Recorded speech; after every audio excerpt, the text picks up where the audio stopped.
하나님 말씀 함께 보겠습니다. 누가복음 11장 5절에서 13절 말씀 함께 보시겠습니다. 하나님 말씀 찾으신대로 한 절씩 교독하겠습니다. 또 이르시되 너희 중에 누가 벗이 있는데 밤중에 그에게 가서 말하기를 벗이여 떡 세 덩이를 내게 구워달라.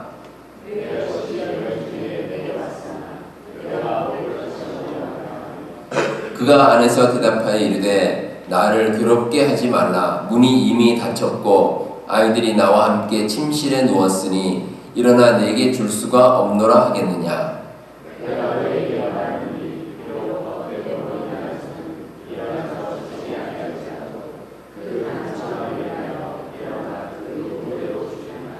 내가 또 너희에게 이르노니 구하라 그러면 너희에게 주실 것이요 찾으라 그러면 찾아낼 것이요 문을 두드리라 그러면 너희에게 열릴 것이니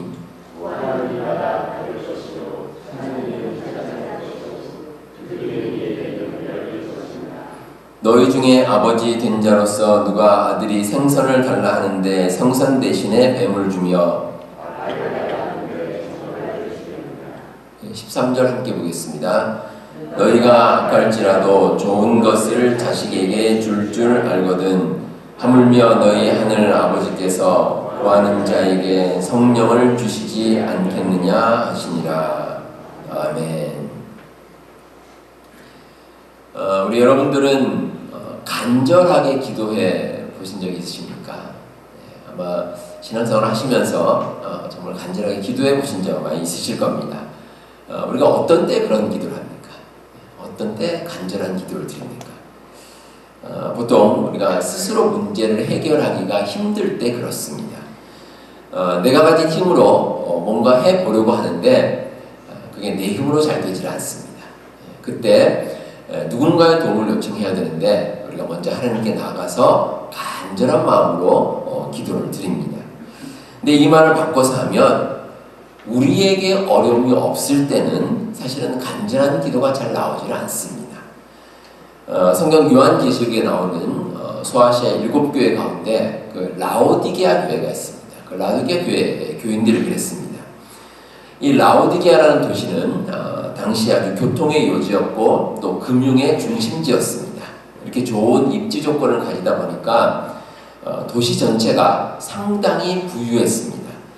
그래서 요한계시록 3장 17절에 보시면 네가 말하기를 나는 부자라 부유하여 부족한 것이 없다 이렇게 기록이 되어 있습니다. 그러니까 자타가 공인하듯이 이 라오디게아 교회 사람들은 다들 어느 정도 넉넉하게 사는 그런 사람이었다는 겁니다. 근데 세상적으로는 부유하지만 영적으로는 그렇지가 못했습니다. 그래서 사도 요한이 라오디게아 교회를 책망하면서 네 곤고한 것과 가련한 것과 가난한 것과 눈먼 것과 벌거벗은 것을 알지 못하는도다 이렇게 책망을 합니다. 겉으로 보기에는 아주 넉넉하고 부자 같은데 영적으로 따져보면 참 영적으로 가난하고 볼품없는 모습이었다라는 것입니다. 이런 상황이다 보니까 신앙생활이 아주 미지근합니다. 실이 사도 요한이 말하기를 네가 차지도 아니하고 뜨겁지도 아니하다 이렇게 책망을 하는데 그 도시가 그렇습니다. 이 온천수하고 차가운 물이 교차하는 데 있습니다. 그러다 보니까 어떻습니까? 물이 이제 만나니까 그냥 미지근합니다. 근데 그 미지근한 물을 쓰기에는 참 좋은데 근데 신앙생활이 그러면 되지 않는다는 겁니다. 신앙생활은 정말 하나님께 온전히 올려드리는 열심히 기도하고 간절히 기도하는 마음이 있어야 되는데 그러니까 삶이 그냥 뜨뜻미지근하다 보니까 그러니까 제대로 간절한 기도를 드리지를 않습니다. 근데 우리의 삶이 사실은 대부분 이렇지는 않습니다. 왜냐하면 세상에서 풍요롭고 안정적으로 사는 사람이라고 할지라도 사실은 평생 그렇게 살지는 않습니다. 때때로 겪는 어려움이 있고 또 살다 보면 우리가 정말 예기치 않게 우리에게 다가오는 어려움이 분명히 있습니다. 자, 그럴 땐 우리가 간절하게 하나님께 기도하는 것이 필요합니다. 오늘 말씀에 나오는 이 떡을 구하는 사람이 그렇습니다. 오늘 말씀은 기도에 대한 예수님의 교훈입니다. 비유로 기록되어 있는데 내용은 이렇습니다. 이스라엘에 사는 어떤 한 사람이 이제 밤에 이제 늦은 시간이 됐는데 마침 그 여행 중에 있는 친구 하나가 집을 방문을 합니다. 아주 밤중입니다. 근데 이제 여행을 이렇게 밤중에 다니는 이유가 이스라엘은 낮이 아주 덥습니다. 이제 그러다 보니까 좀 서늘한 저녁에 이제 여행을 하다가 이제 밤이 아주 늦어서 어느 친구 집에 가서 이제 하루 숙박을 하려고 그 집으로 간 겁니다. 그런데 마침 그 여행하는 친구가 아마 식사를 제대로 못했던 것 같습니다. 그래서 친구에게 혹시 집에 떡이라도 좀 있으면 나에게 다오 했는데 또 마침 떡이 없습니다. 이제 그러다 보니까 그 집주인이 옆집에 있는 또 다른 친구 집에 갑니다. 또 다른 친구 집에 가서 밤중에 이제 좀 불편함에도 불구하고 문을 똑똑 두드려서 이제 그 친구에게 좀 성가시지만 떡을 구해서 이제 여행하는 그 친구에게 대접을 했다. 뭐 이런 내용입니다. 그러니까 한밤중이기 때문에 떡을 구하기가 좀 어렵지만 그래도 그럼에도 불구하고 간청하기 때문에 떡을 이제 받을 수가 있었고 또 그걸 통해서 이제 문제가 해결됐다는 겁니다. 자, 이 비유 가운데 우리가 꼭 염두에 둬야 될 사실이 하나 있습니다. 모두가 잠든 밤중에 누군가에게 요청을 하는 것은 상당히 힘든 일이라는 겁니다. 물론 뭐 잠을 자다가 깨서 누군가의 요청을 들어주는 건 우리도 그렇습니다. 우리도 한참 자고 있는데 누가 와서 이제 문을 두드리고 뭔가 요청을 하면 불편하죠. 상당히 불편합니다. 그런데 오늘날과 같은 상황에서는 그래도 뭐 누가 떡을 좀 빌려달라 그러면 뭐 거실로 나가서 이제 주방에 있는 뭐 냉장고 문을 열고 뭐 떡을 좀 꺼내주고 이렇게 하면 됩니다. 근데 고대 이스라엘 사회는 그런 구조가 아니었습니다. 이 보통 서민들의 집이 어떠냐면 따로 방이 없습니다. 그냥 문 열고 들어가면 뭐 거실 비슷한 그런 공간이 있습니다. 그 공간에 낮에는 그냥 거기서 생활을 하고 밤에는 그냥 거기서 잡니다. 어떻게 자냐면 이런 큰 이불 같은 게 있고 사람들이 이제 그 빙 둘러서 이렇게 이제 잡니다. 심지어는 왜 집에서 기르는 가축들이 있습니다. 뭐 양이라든지 염소라든지 같이 잡니다. 그 공간에서 넓은 공간에서 뭐 사람도 같이 자고 염소 같이 자고 한꺼번에 다 같이 잡니다. 그렇기 때문에 한밤중에 누군가가 깨면 아주 불편한 상황이 됩니다. 온 가족이 다 깹니다. 그리고 가축들도 잠에서 깹니다. 그럼 어떻습니까? 다시 이제 또 정리하고 불 끄고 잠을 들기가 상당히 어렵습니다. 그래서 어지간하면 누군가의 집에 방문도 하지 않고 잠도 깨우질 않습니다. 그게 이제 이스라엘 당시의 가옥 구조입니다. 자, 그런데 이런 상황에서도 누군가 찾아와서 떡을 달라고 했는데 뭐 성가신 일이죠. 그런데 그 친구가 간청을 하기 때문에 그 요청을 들어주었다라는 겁니다. 자, 오늘 말씀에 기록된 비유를 통해서 예수님께서 주시는 교훈은 기도입니다. 기도. 그것도 간절한 기도입니다. 이렇게 간절히 기도하면 그 기도에 능력이 있다는 겁니다. 그 기도에 능력이 있습니다. 자, 먼저 이 간절한 기도에 능력이 있는 이유는 하나님께서는 우리가 매달리는 기도를 원하시기 때문입니다. 그런 기도를 드리기를 원하십니다. 이 매달리는 기도라는 것은 눈치 보고 하는 기도가 아닙니다. 주변 사람들이 뭐라고 하든지 그냥 하나님 바라보고 하나님께 간절히 드리는 기도입니다. 오늘 말씀에서 떡을 필요한 사람이 이웃에 사는 친구를 찾았는데 그 시간에 한밤중이었습니다. 제가 앞서 말씀드렸지만 당시 이스라엘 상황에서 남의 집에 한밤중에 방문하는 것은 어떻게 보면 예의가 아닙니다. 참 성가신 일입니다. 자, 그런데 떡이 꼭 필요했기 때문에 체면 불구하고 그 집에 가서 문을 두드립니다. 그 떡을 얻기 위해서 그렇습니다. 8절에 나오는 이 간청한다. 이 말이 원래 뜻이 부끄러움이 없다라는 뜻입니다. 뭐 누가 뭐라고 하든지 부끄럽게 생각하지 않고 그냥 가서 문을 두드립니다. 우리의 기도가 그래야 한다는 겁니다. 주변 상황이 어떤지 생각할 여유가 없습니다. 주변 사람들 신경 쓰는 것이 아니라 정말 내 마음에 간절한 기도의 제목이 있으면 다른 건 다 제쳐놓고 일단 하나님께 나가는 겁니다. 그리고 하나님께 간절히 기도하는 겁니다. 하나님께 매달리는 거죠. 사람마다 성격이 조금씩 다른데 체면을 중요하게 여기는 사람들이 있습니다.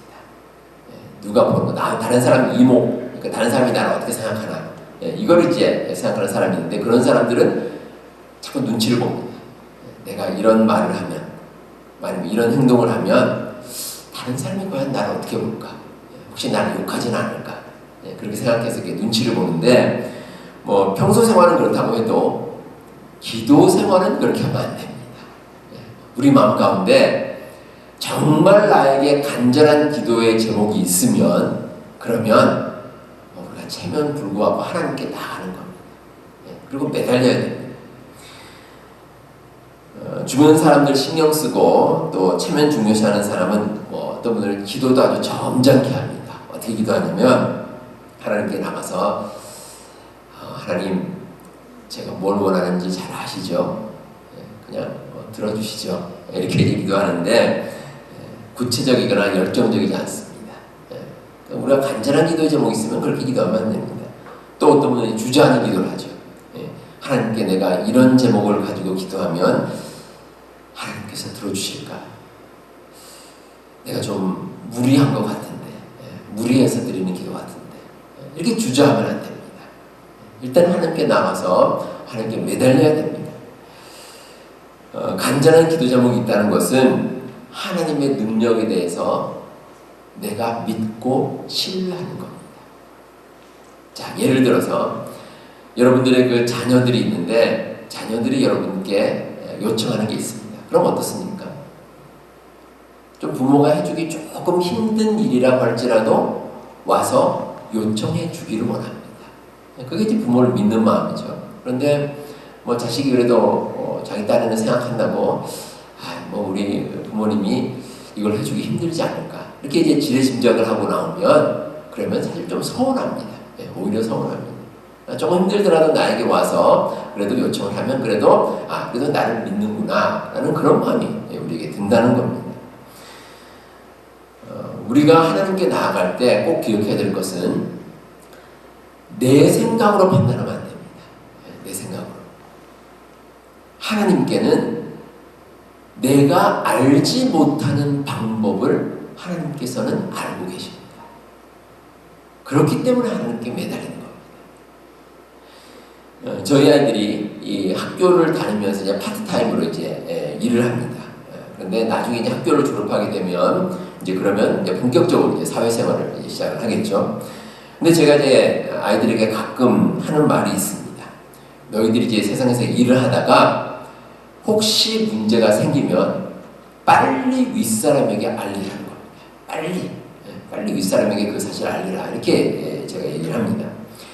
이 윗사람이 볼 때 정말 답답한 직원은 자기 혼자 문제 해결하겠다고 붙들고 있는 겁니다. 그 윗사람에게 알려서 그러면 일이 좀 빨리 쉽게 해결될 텐데 자기 혼자 이제 해결하겠다고 끙끙 앓다가 나중에 문제가 커지는 경우가 있습니다. 그러면 시간도 오래 걸리고 일도 아주 힘들어집니다. 당장은 좀 그 일을 잘못했다고 싫은 소리를 듣겠지만 그래도 빨리 알려야 문제를 해결합니다. 왜냐하면 윗사람은 해결할 수 있는 방법을 더 많이 알고 있기 때문에 그렇습니다. 우리 하나님도 그렇습니다. 내가 생각하기에는 이 문제를 어떻게 해결할까 힘들 때가 있습니다. 방법도 나오지 않고 어렵고 생각도 잘 되지 않고 그런데 하나님께는 방법이 있습니다. 그렇기 때문에 내가 좀 힘들다고 생각하면 일단 하나님께 매달려야 됩니다. 매달리고 하나님께서 어떻게 인도하시는지 그 길을 우리가 체험하고 살아가는 게 반드시 필요합니다. 우리 성도 여러분, 하나님께 나아가 기도할 때 우리가 주저한다거나 내 생각만 사로잡히지 마시기 바랍니다. 우리가 내 모든 것을 내놓고 간절히 하나님께 매달리면 하나님께서는 내가 알지 못하는 길을 열어주십니다. 그러면 나의 기도가 응답을 받고 정말 우리가 살아가는 가운데 하는 뜻 가운데서 형통한 삶을 살 수 있으리라 믿습니다. 다음으로 간절한 기도는 쉬지 않고 드리는 기도입니다. 9절에 보시면 구하라 그러면 너에게 주실 것이요 찾으라 그러면 찾아낼 것이요 문을 두드리라 그러면 너에게 열릴 것이니 이런 말씀이 기록되어 있습니다. 자, 이 말씀에서 구하라 그리고 찾으라 두드리라 이 다 같은 의미입니다. 똑같은 의미인데 어떤 의미냐면 계속 하는 계속 쉬지 말고 계속 하나님께 나아가서 우리 마음 가운데 간절한 기도 제목이 있으면 쉬지 말고 하나님께 나아가서 기도하라 이런 뜻입니다.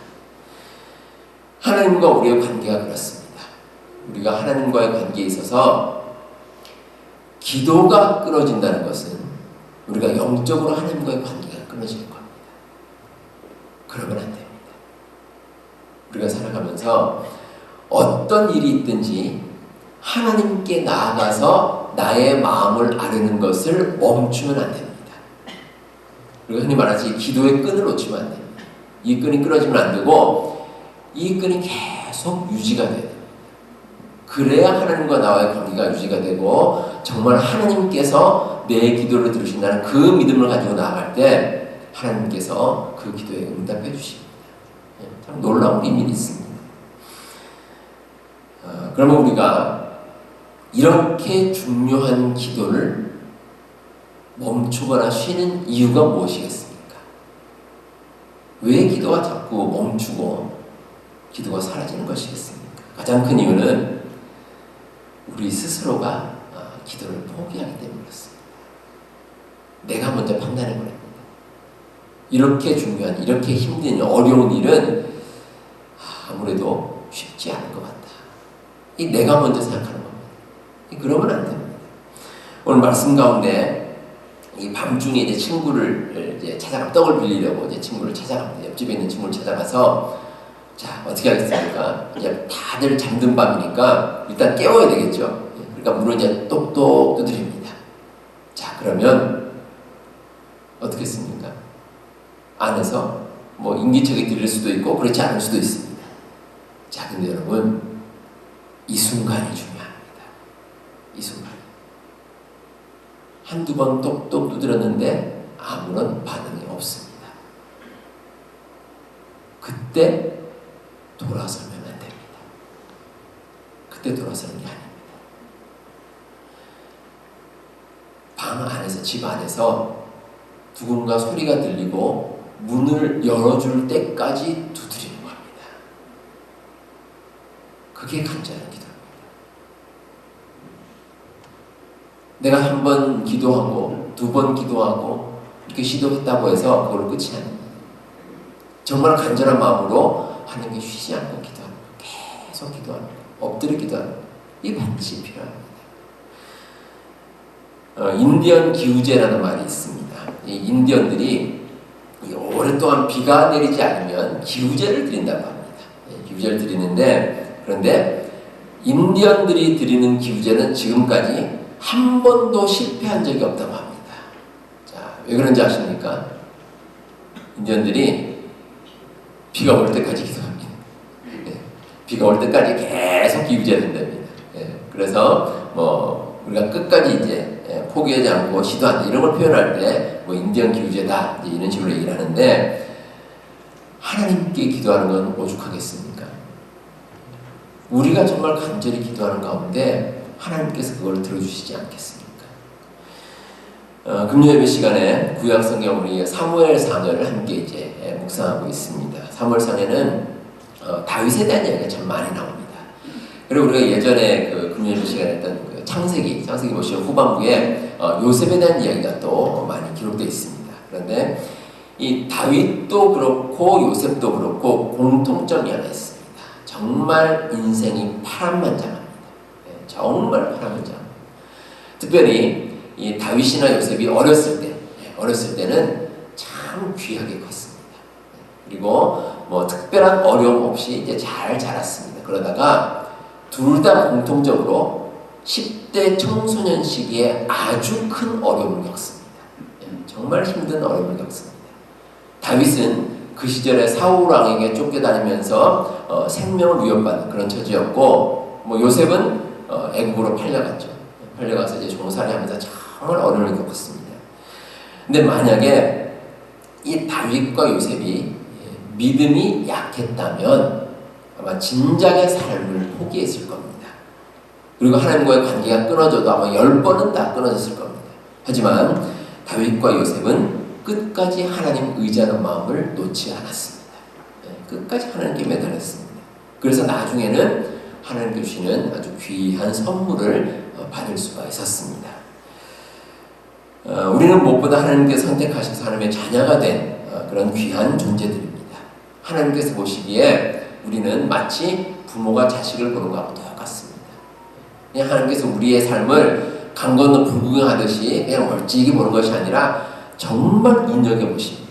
그리고 우리가 하나님께 나아가서 기도할 때 쉬지 않고 기도하면 그 기도 가운데 반드시 응답해 주십니다. 우리 성도 여러분, 모든 기도가 다 그렇지만 우리가 드리는 간절한 기도는 쉬지 말고 드려야 됩니다. 예수님께서 그렇게 기도하셨고 또 사도 바울도 쉬지 말고 기도하라 라고 권면을 합니다. 하나님 주시는 그 놀라운 축복, 그 은혜를 여러분들 꼭 마음 가운데 믿으시고 정말 하나님께 쉬지 않고 기도하는 우리 성도님들 되시길 바랍니다. 마지막으로 우리의 간절한 기도에는 하나님께서 선하게 응답해 주십니다. 11절과 12절에 이런 말씀이 있습니다. 누가 아들이 생선을 달라는데 뱀을 주며 알을 달라하는데 전갈을 주겠느냐. 자, 악한 부모라도 자식에게는, 자기 자식에게는 좋은 걸 줍니다.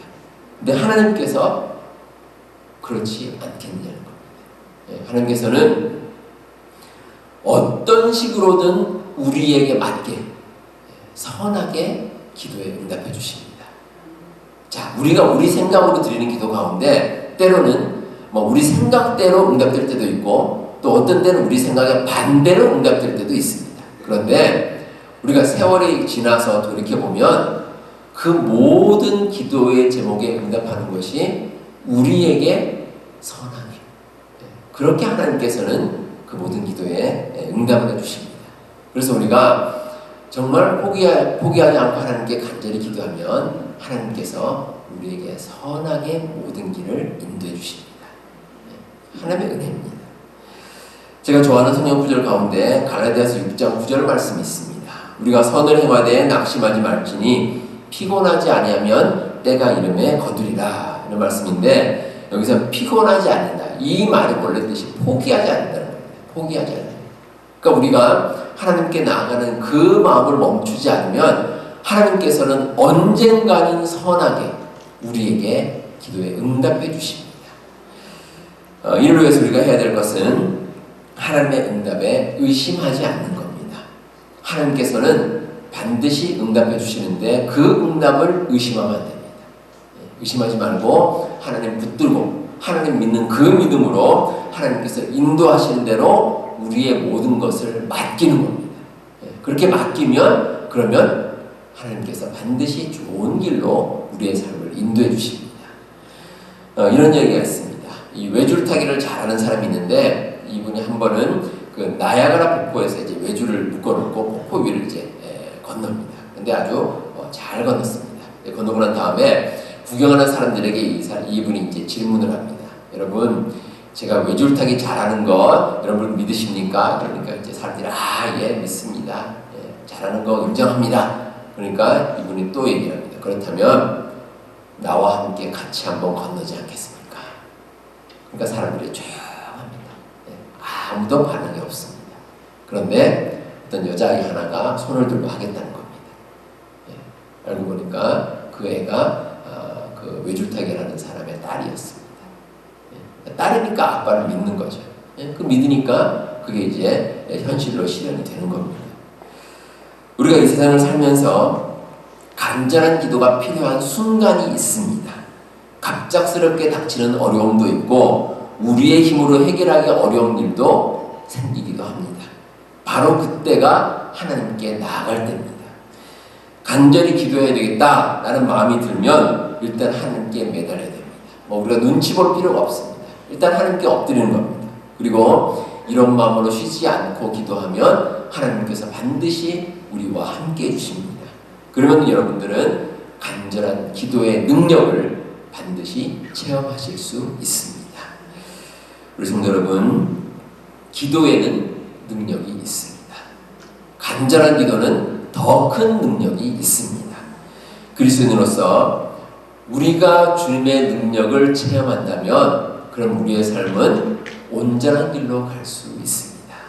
여러분들 이 믿음 가지시고 하나님께 나아가서 간절하게 기도드리시는 우리 모든 성도님들 다 되시기를 바랍니다.